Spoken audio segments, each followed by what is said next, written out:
A smart pet for just 99 credits? What could go wrong? The sky above Draxon 9 was always dark, even during the day. Smoke from flying cargo ships and neon lights covered the tall buildings. People walked fast, talked little, and kept their eyes down. It was not a friendly place. Torin, a 27-year-old human mechanic, lived alone in a small apartment above his repair shop. He didn't have many friends.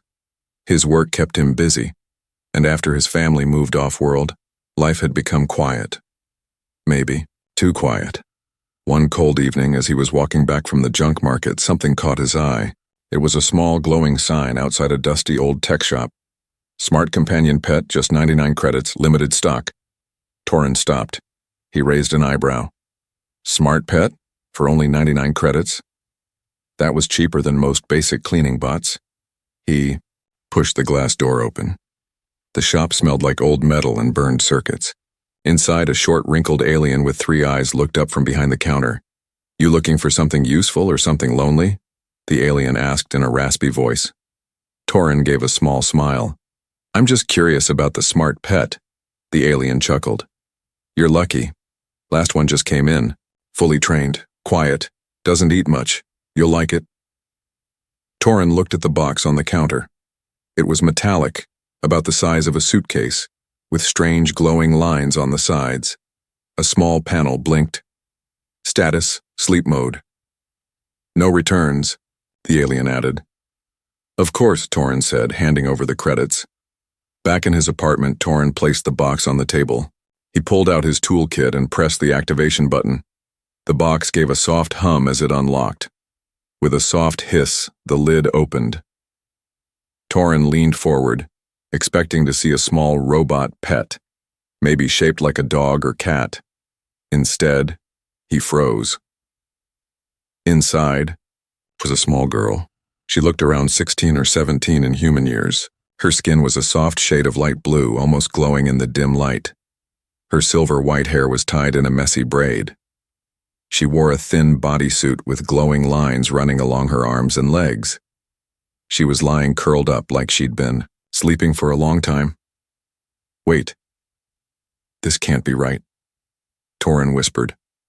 Suddenly, her eyes opened, bright teal, glowing, wide. She looked at him, blinked, then spoke in a soft, shaky voice. "Are you my new owner?" Torin stepped back. "What? No, I thought you were a pet robot." She slowly sat up, wincing as if her body was sore. A small red light blinked on her neck collar. "I was trained for obedience. I can cook, clean, assist with tasks, and respond to emotional needs," she said mechanically. You're a person," Torin said, shocked. She tilted her head. "I was made in Lab Station N7. My model is part biological, part cybernetic, legally sold under companion class AI units. I was activated once before, but that owner died." Torin stared at the collar again. It wasn't just a tracker.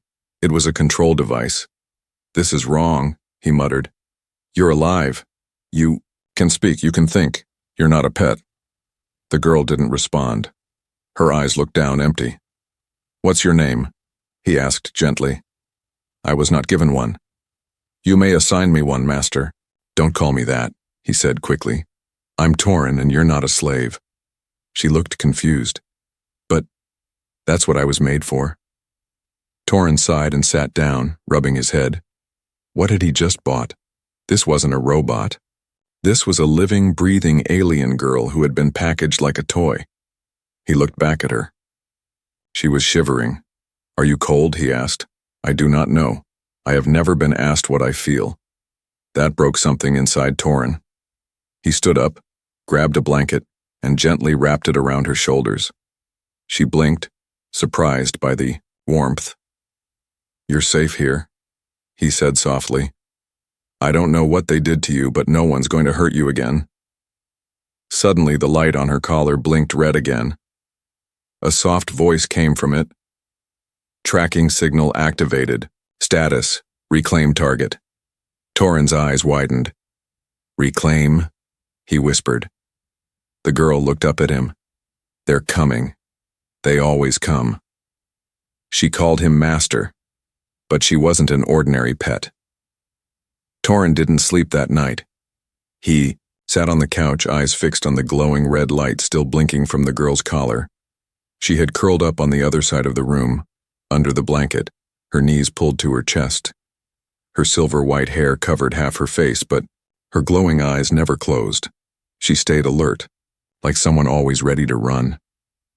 Torin whispered to himself, "Reclaim target? What kind of pet store sells people?" His hands moved fast, grabbing tools from his kit. He didn't know much about alien tech, but he could read circuit lines and signal paths. He carefully opened a side panel on the collar while she watched silently. "You okay if I try to remove this?" he asked gently. She nodded, her voice soft. "Yes, master." Torin winced. "Don't call me that. My name's Torin."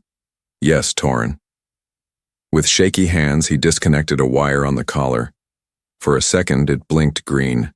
Then suddenly, a loud spark. The girl screamed and clutched her neck. Her body shook violently. "No, no, no, stay with me," Torin cried, trying to stop the shock. He quickly rewired it, turning the signal off. The light went dark. She lay still, breathing hard. Her skin shimmered with sweat, and her small hands gripped the edge of the blanket like she was drowning. Torin sat beside her, his voice trembling. "I'm so sorry, I didn't know it would hurt you." "I am not allowed to remove it," she whispered. "Pain is part of the punishment, if I disobey." Torin clenched his fists. "You're not property. You're not a tool. This is wrong." After some time, the girl finally relaxed. Her name still unknown, Torin gave her a soft option. "Can I give you a name?" She nodded slowly. Torin thought for a moment and said, "What about Vela?" The alien girl repeated it slowly. "Vela?" She gave a small, almost invisible smile. "That's pretty." For the first time, she looked less like a machine and more like someone trying to remember what it meant to feel. Later that day, Torin decided to scan the collar chip using his old interface tablet. It connected after a few tries. The screen flickered, showing strange alien code, but he could read the basics. File name, companion class Alpha 7.1, Vela owner, unknown, deceased. Status, escaped asset, priority red alert location. Tracking, active memory core. Restricted, locked by syndicate. His heart skipped. Escaped? Asset, he whispered. What the hell did I bring into my house? He clicked on the last memory fragment. The video feed was glitchy, but clear enough. A dark lab room. Tall glass tubes. Children inside, some human, some alien, some mixed. A man in a black suit walked past the tubes, holding a tablet. Behind him, robotic arms injected glowing liquid into one of the tubes. Inside that tube was Vela. Tiny. Barely alive. Wires attached to her back. Her eyes wide, looking through the glass like a trapped animal. Suddenly, an explosion. Smoke. Screams. Red lights. The screen cut to black. Torin dropped the tablet. His hands shook. They raised her in a lab. Like a test. Subject? He looked over at Vila, who was now playing with a piece of string from the blanket, trying to tie it into a knot. So innocent, so broken. Then she looked up and whispered, "You saw, didn't you?" Torin nodded. "I was born in pain. Built to serve," she said quietly. "The syndicate made me. They control me. But I escaped. I ran when the station exploded. I was the only one who made it out." She stood slowly and walked to the window. Her eyes watched the dark sky above the city. "They'll come," she said. "They always come. They hate escape." That night, the apartment lights flickered. Power lines buzzed.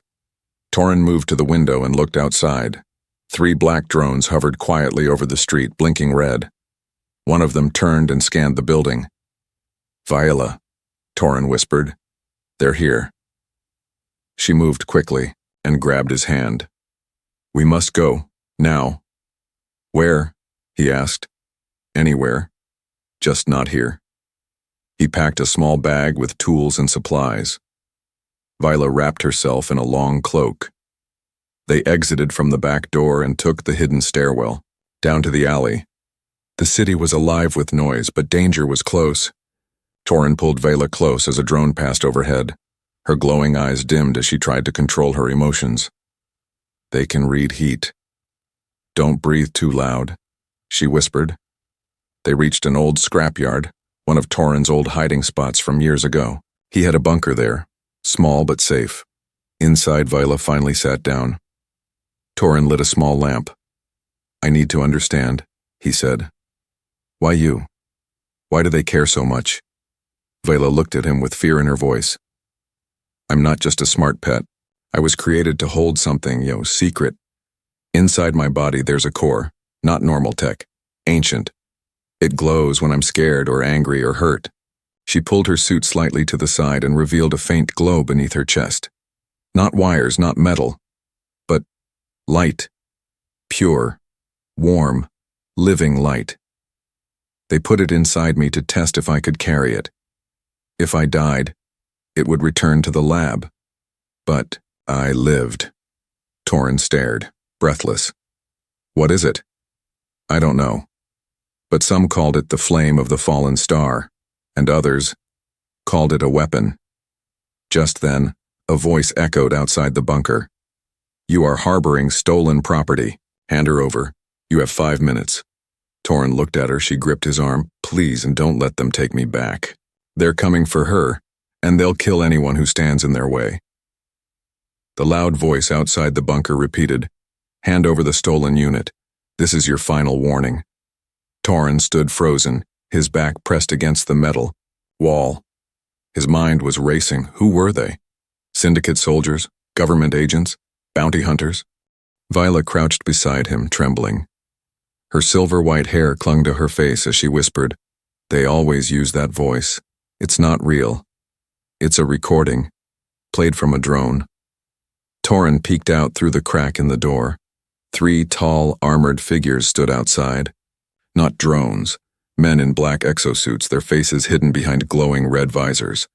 One of them raised a plasma scanner and aimed it at the bunker wall. Torin's voice was tight. They're armed. Viola's breathing sped up. The light beneath, her skin began to flicker. Torin grabbed her hand. Hey, breathe. Stay with me. I can't go back, she whispered. If they take me, I'll be erased. What do you mean, erased? They don't just remove memories. They shut down the core. They wipe the soul. I won't be me anymore. Suddenly, boom! A blast hit the door. Dust and sparks flew. Torin fell back, coughing. Viola screamed, covering her ears.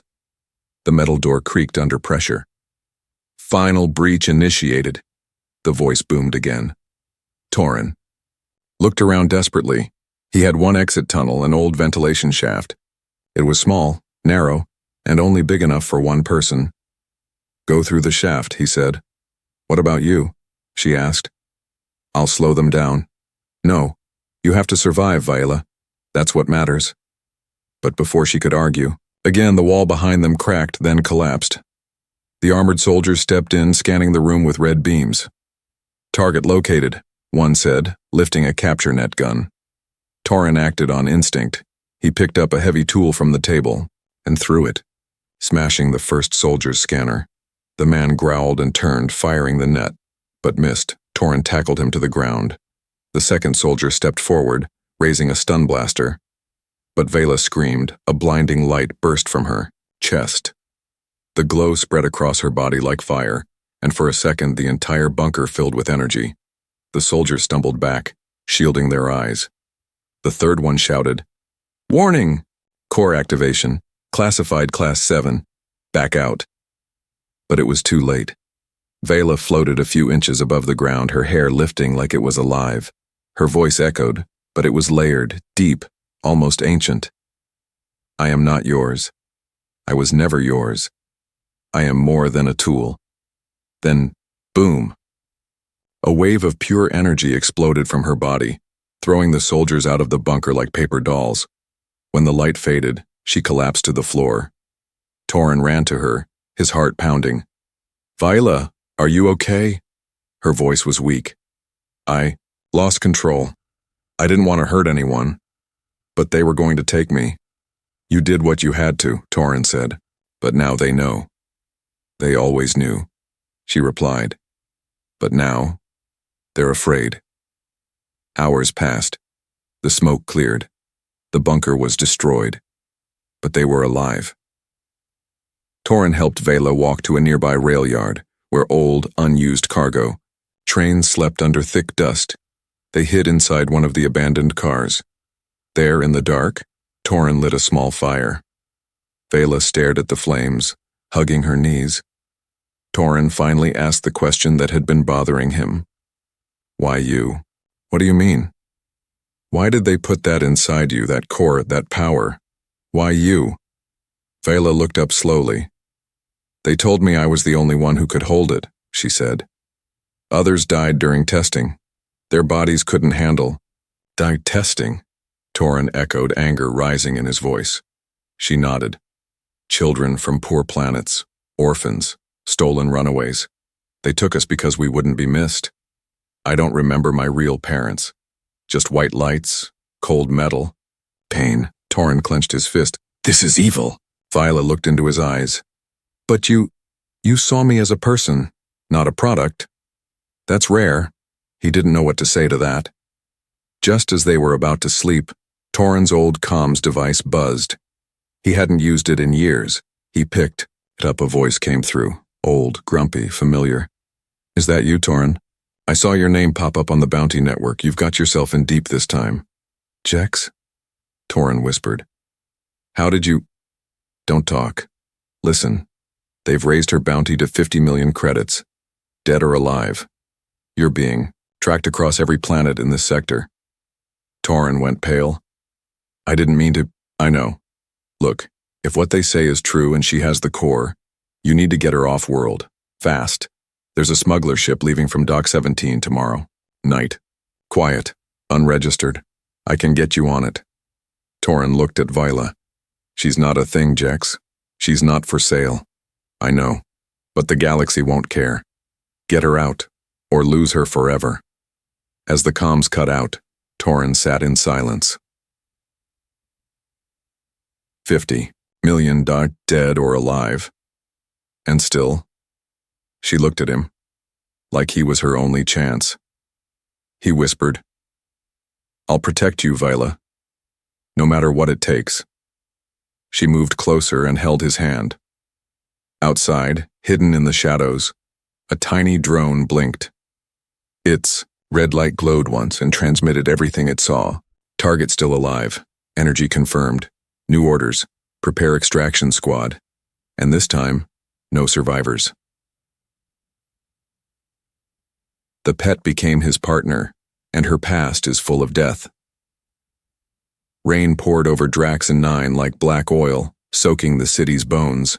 Neon lights flickered across the puddles, reflecting broken signs and forgotten dreams. Hidden among the train yard shadows, Torin and Vela ran beneath the cover of torn plastic sheets, heading for one place that might still offer hope: Dock 17. They didn't speak much. Every second was heavy with danger. Every step echoed with fear. In Vela's hand, she held the old comm chip Torin gave her. It hummed softly, Jex's signal still guiding them. But the closer they got to the docks, the worse the feeling in her chest became. She wasn't just running anymore. She was remembering. Inside an old storage unit near the loading bay, Torin finally stopped to let Vela rest. She sat on a crate, catching her breath. The light from the street filtered through a broken metal fan above them. "Are we close?" she asked softly. "Yeah," Torin nodded. "But security's tighter than I thought. Something's off." Vela looked down at her hands. The glow in her skin had calmed. "For now," she whispered. "They used to bring me through places like this, hidden in boxes, shipped like tools." Torin looked at her. "You remember?" "Not everything, just flashes. Cold containers, soldiers in black, Screams from the other crates. We weren't supposed to talk. If someone cried, they'd shock us through the floor. Torin's fists tightened. And this was the syndicate? Yes. But they weren't the worst part. She lifted her shirt slightly and pointed to a faint scar on her side. They called it the activation gate. They used it to turn children into killers. They didn't just want servants, they wanted weapons. Torin went quiet. You weren't built to obey, he said. You were built to destroy. Viola nodded slowly. But I didn't want to hurt anyone, so I refused the final activation. That's when the lab exploded. I think one of the other children triggered it. Torin sat beside her, and now they want to shut down all witnesses. Viola nodded. Including me. Suddenly, the comm chip buzzed again. Torin, it's Jex. Bad news. Your faces are on every port scanner. Now, they've raised the bounty again. Ships are locking their gates. They're not going to help you. Torin's heart sank. There's only one option now, Jex continued. There's an old rebel contact, Sari Volan. She owes me a favor. She can hide you. Maybe even help her. Control that power inside. Vela blinked. Rebels, like freedom fighters. Jex chuckled on the comm. More like freedom gamblers. But they hate the syndicate more than anyone. Find her in the abandoned sky mines north of the city. Then silence. Night fell again. Torin and Vela stole a small hoverbike from a junk dealer and sped off toward the mines. The road was rough, broken, and full of rusted metal bones. Strange creatures moved in the dark. But Vela said nothing. She was focused. After 2 hours, they reached the edge of the sky mines. Giant hollow towers rose like dead trees. Steam hissed from cracked pipes. Everything was abandoned, or so it seemed. Torin knocked twice on a rusted door. Nothing. Then, a bright red laser aimed straight at his chest. Name your purpose, a robotic voice demanded from above. Jex sent us, Torin shouted. We're not enemies. The door opened slowly.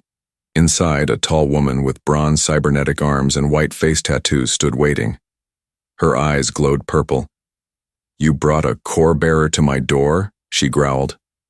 Torin raised his hands. We didn't have a choice.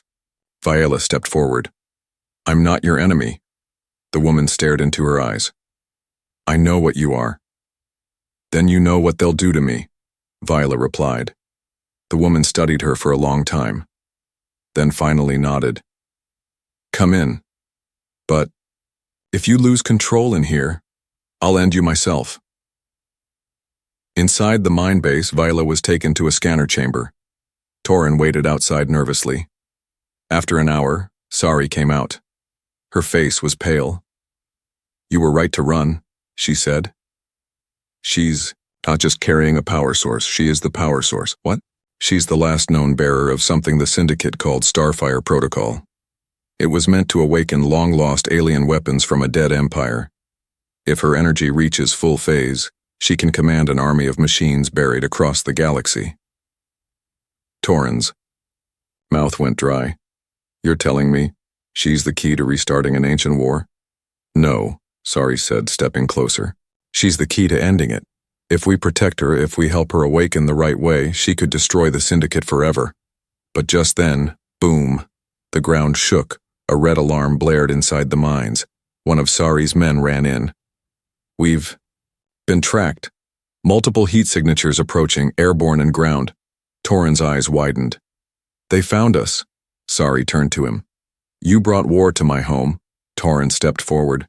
We didn't mean to, but if we stand together. She held up a hand. I'll give you a choice. Stay and fight with us, or run now and try to disappear.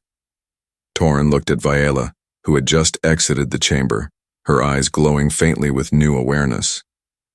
I'll fight, she said before he could answer. But only if you stop calling me a weapon. Sari gave a small smirk. Deal. Outside, the sky lit up with Syndicate ships descending. Inside the mine, rebels armed themselves. Vela stood in the center, her breath calm, her light rising. Torin stood beside her, not as her master, but as her partner. She's not just a pet. She's something much bigger.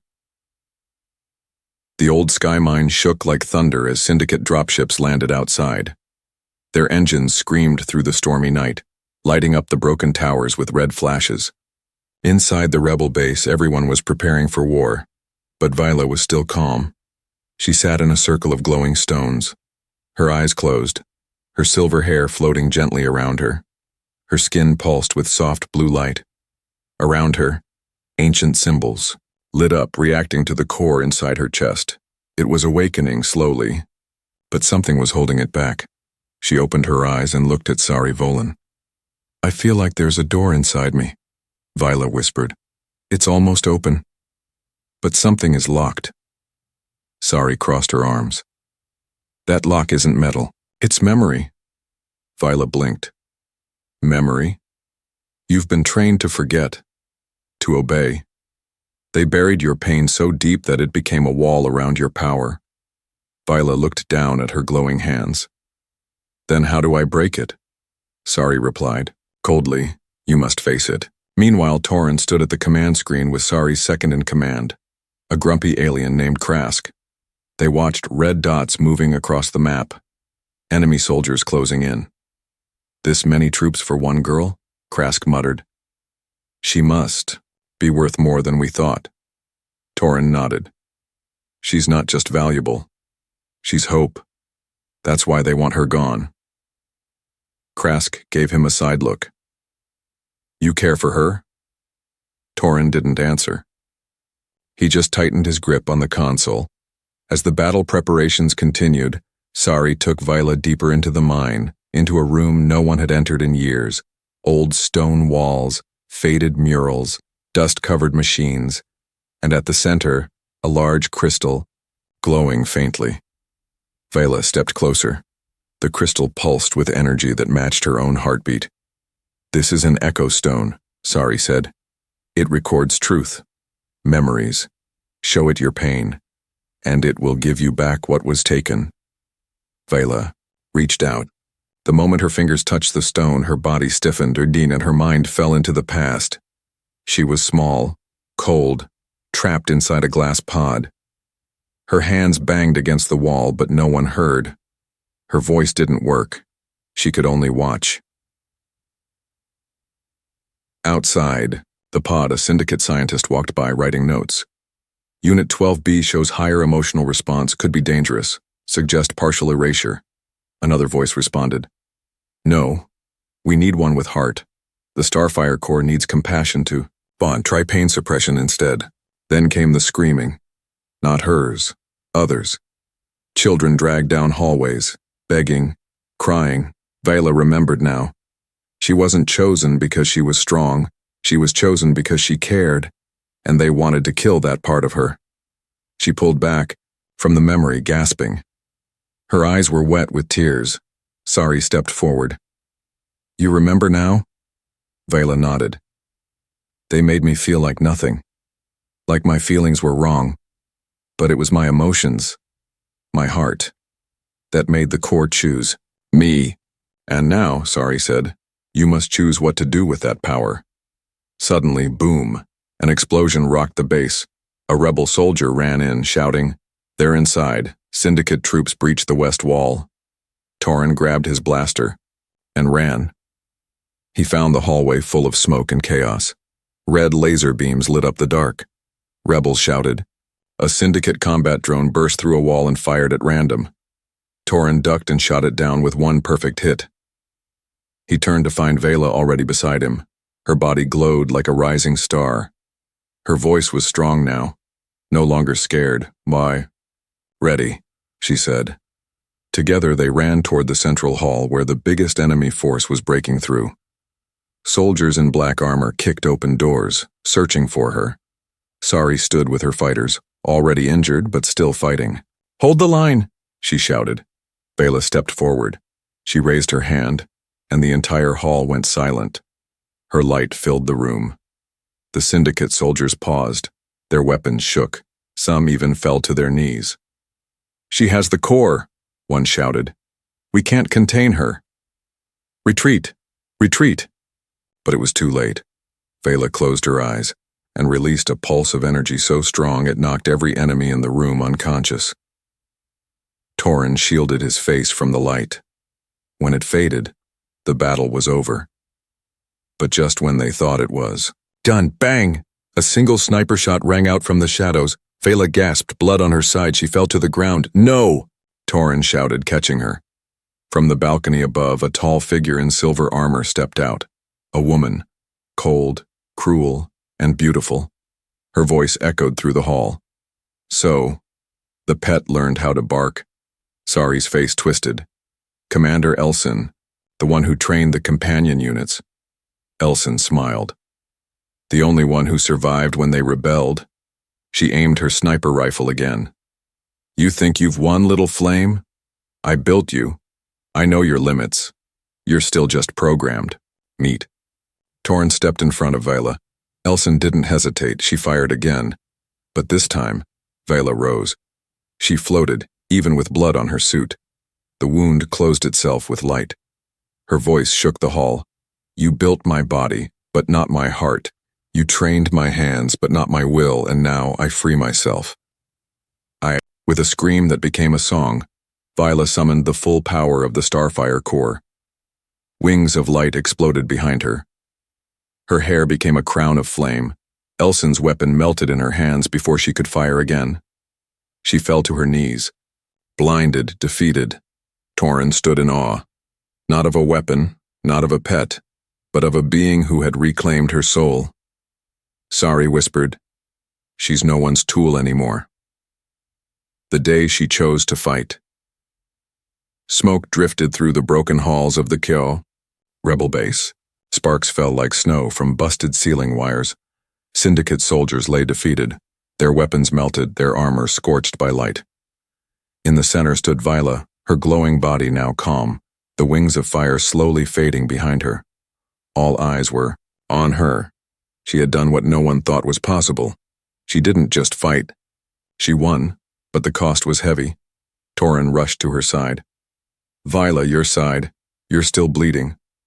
"I'm fine," she whispered, though her legs trembled. "Just tired. The core, it pulls energy from my body. If I push too far, I'll burn from inside." Sari Volin stepped closer, her expression serious. "You've awakened the core, girl. The entire sector felt it. It's only a matter of time now." Vela looked confused. "Time for what?" Sari turned on a dusty old monitor and pointed to the screen. A blinking symbol appeared. High-level syndicate transmission detected. All channels blocked. "Congratulations," Sari said. "You just made yourself enemy number 1 in the galaxy." Later, that night deep inside the hidden rebel tunnels, Vela lay resting on a metal bed. Torin sat beside her, watching her sleep. Her face was peaceful now. She looked younger, softer, almost like the scared girl he first opened the box to find. But she wasn't that girl anymore. She was fire now. She was light. Still, he could see the toll it had taken on her. When she woke up, her first words were quiet. "Did anyone die?" Torin paused, then nodded. 2 rebels, Sari's men. But they knew what they were fighting for. Vela closed her eyes, guilt washing over her. "I never wanted to hurt people." Torin took her hand. "You didn't start this. They did. You just stopped it." "I was made to obey," she whispered. "But now that I'm free, I don't know what to do." "You do," he said softly. "You just haven't admitted it to yourself yet." The next day, the rebellion base gathered in the main hall. Fighters, engineers, medics, all of them stared at Vela with new eyes. She had become something more than a runaway, more than a tool. She had become a symbol. Sari stood beside her and spoke to the group. "The Syndicate calls her dangerous. They say she's a rogue unit, but what they fear isn't her power. It's that she can choose." The crowd murmured. Sari turned to Vela. "The rebels want to know, will you help us bring down the Syndicate? Will you lead us?" Vela took a step forward, then another. She looked over the faces of those who were once strangers. Now, they were her people. I'm not a leader, she said. I'm not perfect. I'm still learning who I am. She looked at Torin. But I know one thing. I will never let them chain another child like they chained me. She turned back to the crowd. If that means fighting, I will fight. If that means leading, I will lead. And if that means dying so others can live free, then so be it. The crowd rose in cheers. Some wept. The flame had truly been lit, but far away, on a cold black ship drifting in deep orbit. A room filled, with shadows watched her broadcast. On the main screen, Vila's glowing image replayed again and again. At the center sat a tall figure, face hidden by silver armor, his voice like broken glass. Activate Operation Mirror Collapse, he said. A soldier nearby hesitated. But sir, that would destroy half the planet. I don't want half the planet, the man growled. I want her. The room went silent. Send the black. Echo unit. Tell them, no survivors. Back in the mine base, Torin and Vela stood outside under the open sky. Stars blinked above them. I used to think I was cursed, Vela said. That my birth was a mistake. That I was made only to be used. She looked at him. But now, I think maybe I survived for a reason. Torin smiled. I believe that too. Then she frowned. Do you think you'll leave me, now that I'm something else? Torin stepped closer. You're not something else. You're just more of who you were always meant to be. Vela reached out and held his hand. I'm glad you opened that box, she whispered. So am I, he replied. Suddenly, alarm. The rebel base shook violently. Lights flickered red. Sari's voice rang out through the speakers. We've been betrayed. Someone turned on a hidden signal beacon from inside the base. Syndicate ships incoming. Prepare for full evacuation. Torin's eyes widened. A spy, but Vela's expression was already dark. No. It's worse than that. What do you mean? I can feel them. It's the Black Echo unit, the worst of the worst. They're not soldiers. They're assassins trained to kill core bearers. How? Do you know? Because I was supposed to be one of them. Screams echoed through the lower halls. Gunfire flames. Torin grabbed a weapon. We have to run. Vela shook her head. We can't. If we run, they'll follow. And they'll destroy everything. Torin looked at her, afraid. Then what do we do? Vela took a deep breath. Her core glowed brighter than ever. We make our stand. Here. She was bought as a pet, but became something no one expected. The rebel base shook like it was crumbling from the inside. Metal screamed. Sirens blared. Red emergency lights painted the stone walls like blood. The Black Echo unit had arrived. Silent killers trained from birth to wipe out targets without emotion, without mercy, and Vela was their main target. She stood tall in the center of the command hall, glowing with fierce light. Her face calm even as chaos cracked the world around her. Her silver hair floated around her like mist, but deep in her chest the Starfire core pulsed stronger than ever. Torin stood by her side, weapon ready. If we stay, we could die, he said. Vela didn't move. If we run, others will. Sari Volin rushed in, her arm bleeding, her face bruised. We've already lost half our fighters. They're targeting anyone near you. I can end this, Vela whispered. But I need time. I need to unlock the last phase of the core. Sari looked at her. Then we'll buy you time. She turned to her remaining forces. Everyone, form a line around the command hall. No one gets through. Not unless they walk over our bodies. Torin and Vela rushed into the core chamber, the only place where Vela could safely connect with the Echo Stone again.